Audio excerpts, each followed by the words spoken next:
Olá, boa noite.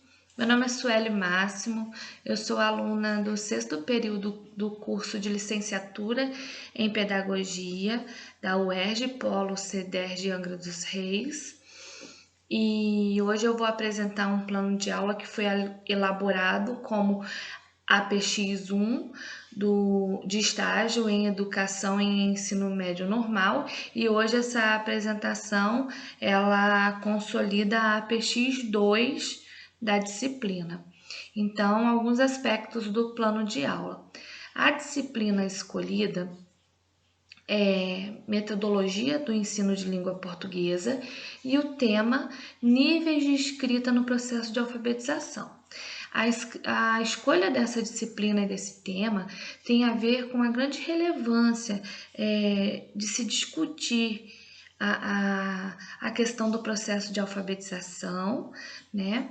E também porque os alunos que estão sendo formados aí no ensino médio normal, eles irão trabalhar com turmas de alfabetização, pode ser que trabalhem em turmas que não são de alfabetização, mas que tenha alunos que ainda não estejam alfabetizados. Então, acredito que é de grande relevância trabalhar esse tema. Os objetivos são compreender que no processo de aquisição da língua escrita, o estudante passa por etapas que devem ser mediadas através de práticas em que o estudante seja o protagonista do processo. Perceber a importância da escrita espontânea para uma avaliação diagnóstica sobre em que nível de escrita o estudante está durante a alfabetização. Então, esses dois objetivos, eles se relacionam quando colocam o estudante como protagonista do processo, né? O estudante ele está ali na centralidade desse processo de alfabetização e coloca também da importância de realizar mesmo uma avaliação, uma atividade diagnóstica para saber, né, qual o ponto de partida para trabalhar com esses estudantes que estão em processo de alfabetização, né, e compreender mesmo que existem aí os níveis de escrita, né, que a gente vai aprofundar um pouco mais aqui no decorrer do plano de aula.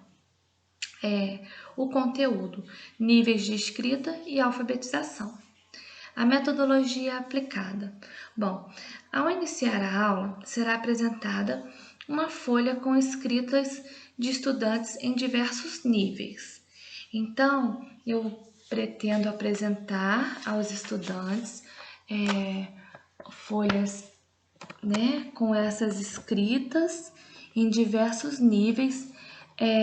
São as mesmas palavras, macaco, pedra, bota e café, mas elas são escritas em níveis diferentes.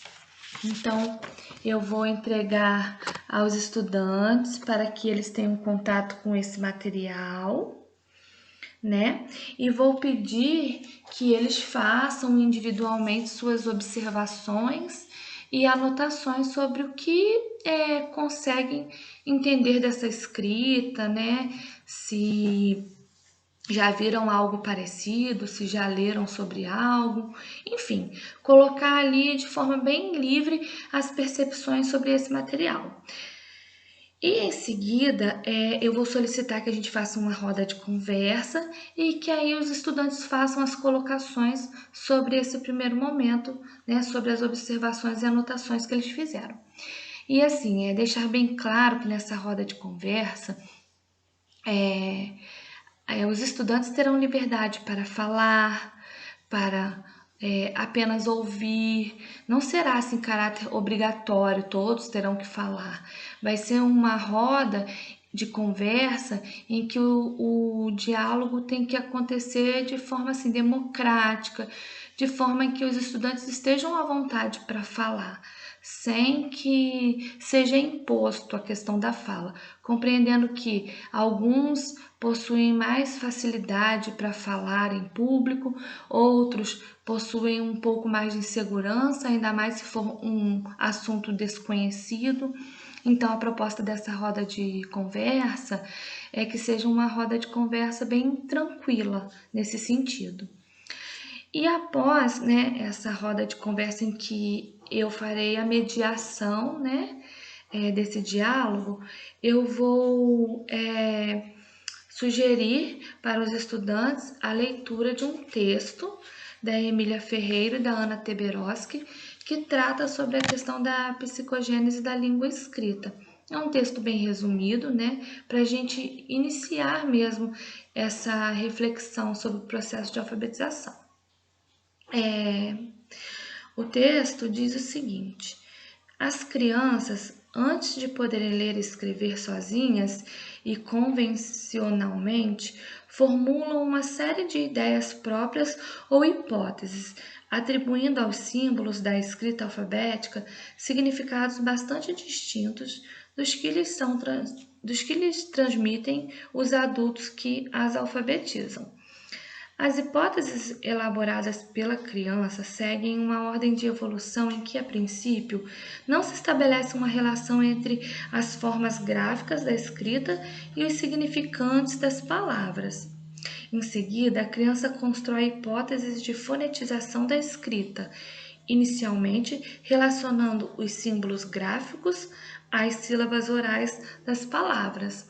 Então, esse texto aí vai ser tipo um disparador também para a gente refletir sobre como essa criança chega para a gente na escola, a criança, né, ou até mesmo o adulto ou o jovem, para quem vai trabalhar com EJA, né, eles chegam na escola já com um repertório, né, porque vivem num mundo letrado.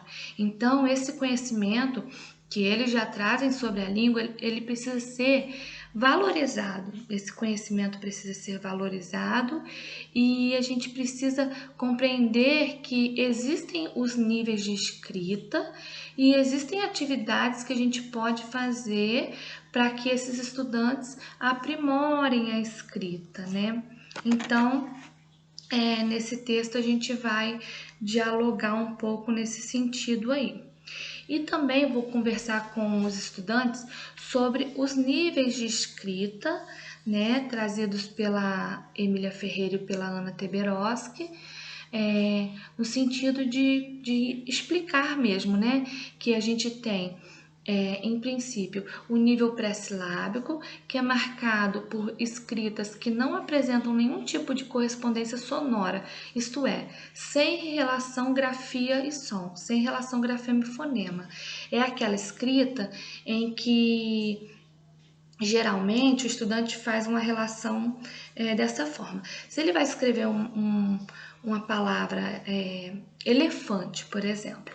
Então, como o elefante é grande, ele entende que tem que colocar muitas letras.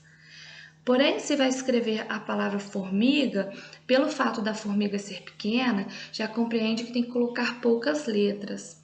Nesse nível de escrita pré-silábico, é comum também que o estudante que já conhece o nome, o seu próprio nome, ele utilize as letras do seu nome para escrever, né, para criar suas hipóteses de escrita de outras palavras, colocando as letras aleatoriamente, de forma repetida, mas já fazendo aí suas tentativas de escrita, né? Já no nível silábico, cada letra vale por uma sílaba, né? Escrita com ou sem predomínio do valor sonoro convencional. Por exemplo, vai escrever a palavra boneca, então para a sílaba bo, coloca de repente o B ou só o O, né, coloca a letrinha geralmente E, né, que é mais fácil o som das vogais nesse processo, ou pode até ser que coloque a própria letra N, e no K vai colocar de repente a letrinha A, ou vai colocar a letra K, né? Porque tem esse som do K, então atribui uma letra para cada sílaba, podendo ter ou não esse valor sonoro aí correspondente. Já no nível silábico alfabético, tem a manifestação alternante do valor silábico ou fonético para as diferentes letras. Então, a escrita já começa a ser aprimorada nessa relação grafema-fonema. E por fim, a gente tem aqui o nível alfabético. Cada um dos caracteres da escrita corresponde a valores sonoros menores que a sílaba. Não atende à norma ortográfica. Ou seja, eu vou pegar aqui um exemplo de escrita alfabética. Aqui. Nessa escrita alfabética aqui, aqui.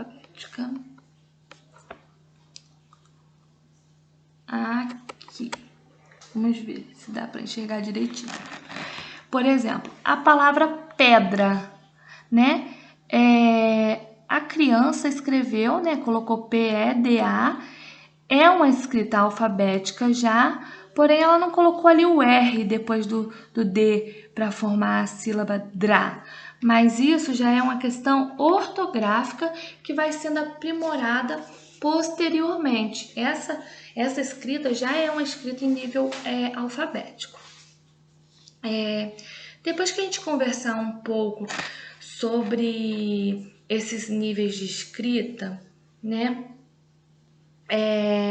Eu vou conversar com os estudantes também sobre a importância da gente ter na nossa sala de aula vários gêneros textuais, sejam eles receitas culinárias, textos que são instrutivos, que ensinam a fazer coisas, fazer brinquedos, gibis, revistinha, né? Historinha em conto, adivinhas, piadas, vários tipos, vários gêneros, né, textuais, para que o estudante tenha contato com a escrita e crie aí seu repertório para conseguir escrever com mais segurança, com menos medo de se arriscar nesse mundo da escrita. E aí nessa discussão pode acontecer também da gente pensar um pouco, né, sobre a escola pública, que às vezes não tem todo esse recurso e quais são as possibilidades, quais são as formas que a gente pode pensar nesse contexto de proporcionar, né, essas condições para os nossos estudantes. Um outro aspecto também que vai ser considerado na discussão é sobre esse ambiente alfabetizador, né? Que ele não se constitui de uma sala impregnada de cartazes feitos pela professora, cheio de EVA. Não, assim, um ambiente alfabetizador a gente compreende como um ambiente que tenha referenciais de escrita que fazem sentido para a criança, né, para o estudante, que tenha nesse ambiente alfabetizador a escrita da criança, a escrita coletiva da turma, né, a professora trabalhando como escriba daquilo que eles querem comunicar e que essa escrita, as ilustrações estejam presentes nesse ambiente, né, uma escrita real, com significado, com sentido, né? E a questão dos livros presentes também no ambiente é algo que favorece muito para que a criança descubra, o estudante descubra qual a sua preferência com relação à leitura, né? Porque às vezes a gente tende a pensar que o estudante não gosta de ler, mas talvez ele não tenha ainda tido a oportunidade de ter contato com o gênero textual que ele gosta. Então, por isso que é importante essa diversidade para que o aluno descubra ali qual o gênero que ele gosta de ler, o que aguça a curiosidade dele e assim tenha o hábito da leitura que está associado aí também à escrita, né? E depois dessa conversa, eu vou pedir aos estudantes que formem 4 grupos e que nesses grupos eles elaborem planos de aula para turmas de alfabetização. Nesse plano deve contar atividades, recursos que podem auxiliar nesse processo de construção da escrita, né? E ao final da aula eles vão apresentar esse trabalho e também vão escrever um texto para me entregar, e o texto vai ser individual, colocando ali o que eles aprenderam na aula, o que eles tiveram de repente dificuldade, qual é a expectativa deles com relação a esse assunto, né? Eles vão fazer uma avaliação da aula mesmo e vão me entregar. Esse material vai servir para que eu possa pensar nos desdobramentos dessa aula e também para que eu possa avaliar o estudante, né? Eu vou deixar disponível também para que eles possam manusear, pesquisar esse livro, Psicogênese da Língua Escrita, da Emília Ferreira e da Ana Teberoski, né? Para que eles possam ver de modo mais integral o assunto que a gente está abordando, conforme a curiosidade deles também, o interesse. E os recursos utilizados na aula serão textos, caderno, folha ofício, lápis, borracha, caneta, quadro e as atividades desenvolvidas. Roda de conversa, leitura compartilhada, produção escrita, expressão oral, planejamento de aula, criação em grupo e a avaliação, a atividade de avaliação. Eu pensei no seguinte: os estudantes serão avaliados de acordo com as participações na realização de toda a aula, desde a roda de conversa inicial até a atividade em grupo, a produção de texto individual, de modo que eu possa perceber o potencial de cada estudante, pois alguns se expressam com mais facilidade oralmente, outros por meio da escrita e outros nas interações ali com o grupo. Então essa avaliação ela vai ter um cunho qualitativo, ela é uma avaliação formativa que vai servir para eu ver o potencial ali de cada um e quais as necessidades que precisam ainda ser mais trabalhadas. Não tem um sentido ali de classificar essa avaliação, mas sim de direcionar o meu planejamento e de me proporcionar uma visão sobre em qual ponto o estudante está e como eu posso mediar para que ele prossiga e avance mais, né? A bibliografia utilizada para este plano de aula é Emília Ferreira e Ana Teberoski, Psicogênese da Língua Escrita, Paulo Freire, Pedagogia da Autonomia, e Magda Soares, O que é Letramento e Alfabetização. Então, gente, muito obrigada. Eu encerro por aqui a minha apresentação de aula para APX2 e já agradeço de antemão por tudo que a disciplina me oportunizou de aprendizado. Um abraço.